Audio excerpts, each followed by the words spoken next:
conversar um pouco agora com o pessoal sobre algumas características da banca VUNESP. Uma característica que vale destacar dela, que está até escrito aqui, é essa escolha da distribuição dos assuntos. Muito embora a gente daqui a pouco vai entrar ali nos temas que são mais cobrados ou nos temas que ela vai dar uma preferência, ela costuma espalhar muito bem ali o que está no edital. Então, é provável que caia pelo menos um itemzinho ou outro do que está ali, ainda que, vamos supor, português. Ela bate muito mais em interpretação de texto, como regra.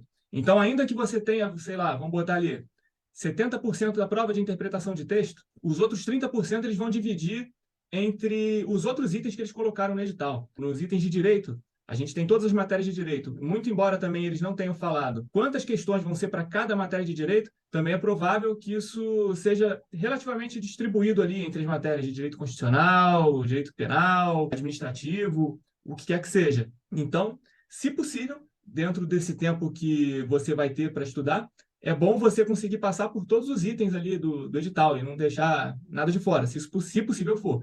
Se for impossível, então que pelo menos você consiga estudar com estratégia, que é o que a gente daqui a pouco vai tentar te dar uma auxiliada por aqui também. A gente separou os assuntos que a banca VUNESP gosta de cobrar em concurso de nível médio para cargos ligados ao judiciário. A gente analisou aí mais de 5 anos de prova em mais de uns 10 cargos diferentes. E aí a gente vai passar para vocês direitinho as conclusões que a gente chegou. A gente também sabe que a banca VUNESP costumava ser uma banca que se dedicava a fazer vestibular. Então, uma característica que vem dessa elaboração de provas de vestibular é justamente o fato das questões terem uma tendência de ser um pouco mais extensas. Em alguns assuntos, mais do que outros. Então, a gente vai ver, por exemplo, que as questões de informática, elas têm uma tendência a ser mais direta ao ponto. Mas, de uma maneira geral, em especial na prova de língua portuguesa, a gente tem que ter um cuidado, porque essa característica de prova de vestibular ainda está um pouco enraizada na alma da banca. A recomendação é você se preparar para questões um pouco mais extensas. E como que você faz isso? Desde o momento que você já sabe quem é a banca, você já vai estudar focado para aquela banca. Ou seja, os sites de questões que você eventualmente tem acesso, você já vai pedir para filtrar lá pela banca VUNESP, nível médio, para você ir se acostumando com tamanho de questões, tipo de pergunta, tipo de cobrança, tudo nessa linha. Se não começou, você já deveria estar fazendo, porque é essencial que a essa altura você se aclimatize com o tipo de cobrança que a banca gosta de fazer. A gente fez aqui uma análise geral da prova e separou aqui algumas coisas que a banca gosta de cobrar nesse tipo de cargo.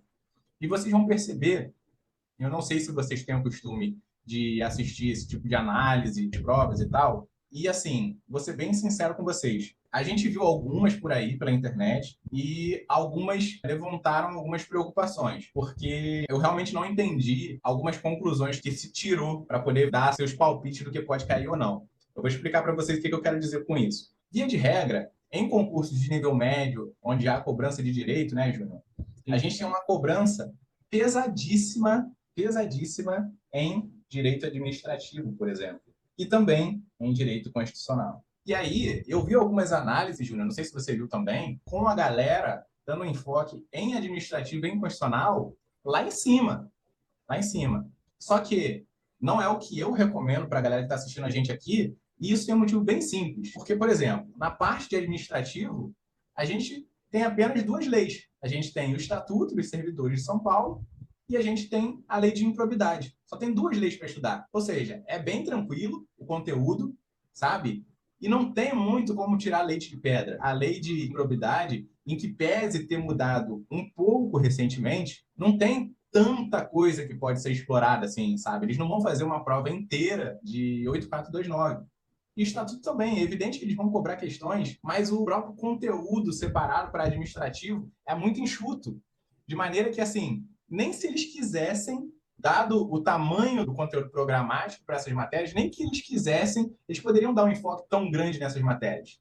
Essa que é a ideia. E dá tempo Então, de ler bastante, né? Até a prova também. sim, sim, porque são leis que o estatuto é aquilo. Você vai ter que ler, não tem muito para onde correr. A lei de improbidade, tem concurso que cobra, tem concurso que não cobra, mas também não é uma lei extensa, né? E também não é uma lei muito complexa. Dá para você ler e dá para você fazer algumas questões aí para ter uma ideia. Vocês vão perceber que na própria resolução de questões, muita coisa se repete, porque assim, não tem como tirar a água de pedra, sabe? Então, realmente, a nossa previsão aqui, a nossa análise, fica que, embora seja uma coisa atípica, administrativo e constitucional, obviamente, vão ser cobrados, mas com uma relevância menor do que o de costume. É isso que, baseado em todas as provas anteriores que a gente viu, a gente acabou concluindo. Assim, não Perdão. significa que a pessoa não precisa estudar as matérias, né? Claro, claro. Mas o conteúdo que ela precisa ler não está muito extenso. Então, se ela se Sim, programar direitinho, ela consegue zerar, acho que mais de uma vez aquele conteúdo, pelo menos o conteúdo legal que tem ali. E é uma sim. coisa que depois a gente até vai esmiuçar um pouco mais também, mas a VUNESP ela costuma cobrar nessas provas de nível médio mais a lei seca mesmo também. Então, conforme você for conseguindo ler essas partes ali de administrativo e constitucional, você tende a não ter muita dificuldade. É tudo isso que o Diego falou ali, não tem muito mistério. E a minha preocupação, Júnior, principalmente com a galera que já estuda há um pouco mais de tempo, é ficar com a impressão, porque é o comum mesmo, é o mais normal de acontecer, é ficar com aquela impressão de que, pô, administrativo e constitucional, eu tenho que engolir, eu tenho que, sabe, eu tenho que cair dentro como se não tivesse amanhã. Porque essa realmente é a regra. Mas, para esse concurso em especial, é o que o Júnior falou. É claro que você vai estudar, mas a gente não acredita que vai ser o foco das cobranças, beleza? Então, uma coisa que é padrão é que realmente o foco seja português, mas para essa prova em especial, a gente também precisa dar uma olhada na parte de matemática. E aí, uma outra coisa que me chamou a atenção, Júnior, em algumas análises que eu vi por aí, foi que alguns sites sequer se deram conta de que o conteúdo de matemática é separado do conteúdo de raciocínio lógico.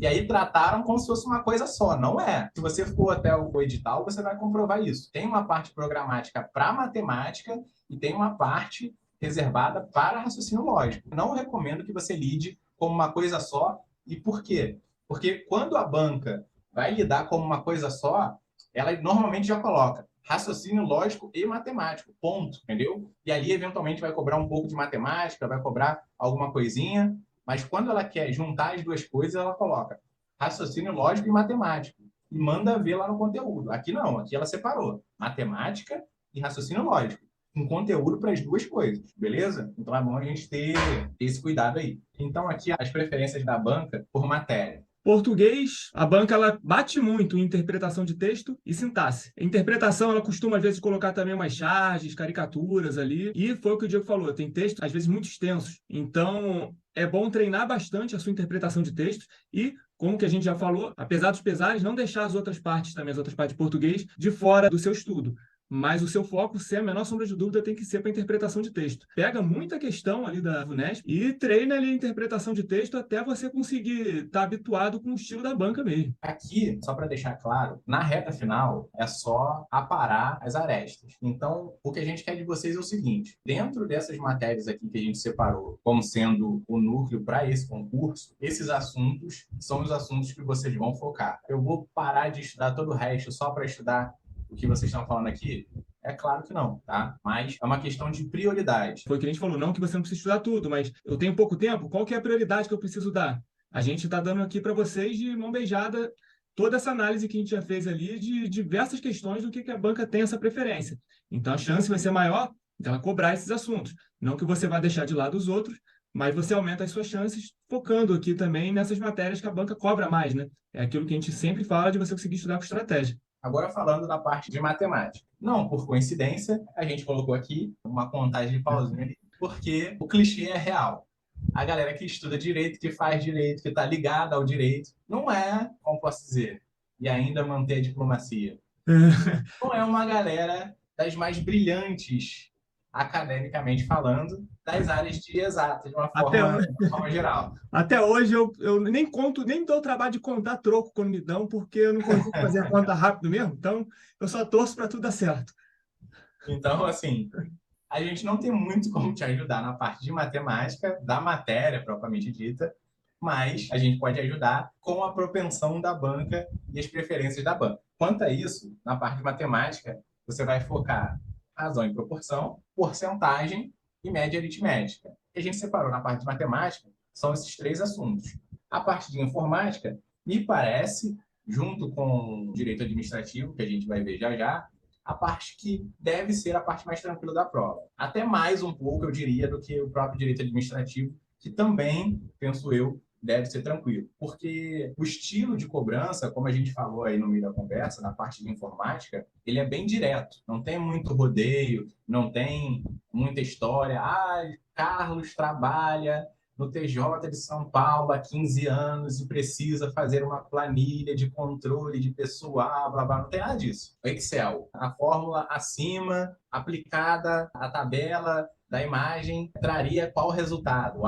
Soma não sei o quê, B, divisão não sei o quê, C, data atual, entendeu? Coisas assim. A tendência na parte de informática é ser uma cobrança bem direta ao ponto, tá? E com questões não tão grandes quanto algumas das outras matérias. E aí vocês vão focar principalmente nas questões da parte de sistema operacional, em especial as versões mais recentes do Windows, teclas de atalho. E aí, tecla de atalho, não necessariamente ligada só à parte de sistema operacional, mas de uma forma geral, tecla de atalho de uma forma geral, mas se você tiver como fazer essa interseção e estudar as teclas de atalho ligadas ao sistema operacional, maravilha, perfeito, melhor dos mundos. E a parte de Excel, que sempre, ou quase sempre, é o terror dos concursos públicos, porque tem uma margem gigantesca para questões. Excel é um negócio extremamente complexo. Isso é um terror de forma geral, né? Sim, porque é o terror das pessoas. Funcionalidade. Tem muita funcionalidade. E aí, só de fórmula de Excel tem mais de uma centena. Fora as que você mistura. Então, você tem um comando C e tem um comando, sei lá, soma. Então, aí você bota, se aconteceu uma coisa, aí você soma aquela célula com aquela outra. Então, assim, Excel, de uma forma geral, se você está focado em concursos que costumam cobrar informática, como é o caso do TJ, o Excel é uma coisa que você já tem que vir vendo ao longo do tempo. E aí, passando para a parte de raciocínio lógico, equivalência lógica, negação de proposição, toda essa parte é meio padrão das cobranças de raciocínio lógico. Equivalência, negação, tabela verdade, tudo isso é uma parte meio nuclear ali das cobranças de raciocínio lógico. Não é uma parte difícil, ao contrário de algumas coisas de matemática, não é uma parte que vai te tomar muito tempo para você aprender e aprender bem. Depois que você entende a ideia, a tendência é que você deslanche nas questões, porque chega uma hora que não tem muito mais como fugir daquilo. Então, aqui, por último, a gente tem a parte de direito constitucional. Em constitucional, a gente viu que a banca tem duas preferências mais latentes, assim. E nenhuma das duas é nada muito difícil. Tanto em constitucional quanto em administrativo, ou seja, a parte de direito como um todo. Me parece que deve estar bem tranquilo, especialmente para quem já estuda mais tempo. Isso daí é uma faca de dois gumes, né, Júnior? Porque, ao mesmo tempo que você vai ter a facilidade de acertar as questões, ao mesmo tempo você vai ter menos margem para errar, porque se você errar, provavelmente vai ser uma questão que muitas pessoas vão acertar e a nota de corte deve dar uma subida. Na parte de direito constitucional, a gente vai ver a preferência em nacionalidade e a parte de direitos e deveres individuais e coletivos, padrãozão, né, de constitucional, direitos e deveres individuais e coletivos é uma coisa bem comum de se cobrar. E para a gente terminar aqui, a parte de direito administrativo, que vai trazer a lei de improbidade, a 8429, o Estatuto dos Servidores de São Paulo, a 10.261. A parte administrativa me surpreendeu um pouco, porque está bem pequenininho, está bem enxuto, como a gente falou, está tranquilo, dá para você ler, dá para você revisar, dá para fazer bastante questão. A direito, como o Júnior falou, é uma parte que vai ser eliminatória, você tem que tirar pelo menos 50% da prova, assim como português também. Então, a gente tem que evitar deslizar nessa parte. Uma vantagem do edital da VUNESP é que eles separam os artigos muito certinho ali. Então, você consegue, de uma forma muito tranquila, ler e reler a lei seca, que foi o que a gente falou ali, que é o que mais cai no concurso, várias vezes até sair a prova, né? Até o dia da prova. E só uma dica extra que também não está aqui no slide em relação a atualidades, tenta procurar no YouTube alguns professores que fazem resumo de coisas que podem cair na prova. Porque você tem ali dentro do edital um período específico de notícias, né, que vão ser cobradas. Só que a gente estudando para concurso, às vezes pode ficar muito complicado. Então depois dá uma pesquisadinha no YouTube que você encontra uns professores bem legais lá para poderem te dar esse bizu do que você estudar durante esse período. Em relação às matérias de Direito e Processo Penal para o TJ de São Paulo, eu e o Diego chamamos o professor Leonardo Garcia para comentar os principais tópicos que podem cair nessa prova em uma aula gratuita para você. Então tem um vídeo específico com esse aulão gratuito sobre Direito e Processo Penal para o TJ de São Paulo, que vai estar no card em algum lugar aqui da tela para você. A gente vai deixar também um card para um outro vídeo que talvez também possa te ajudar. Como a gente disse nesse vídeo mesmo, a VUNESP, ela cobra bastante lei seca. E nesse outro vídeo, a gente te dá alguns macetes para você estudar a lei seca com mais eficiência, beleza? Espero que essas dicas possam te ajudar. Bons estudos para você e uma excelente prova do TJ. Um abraço.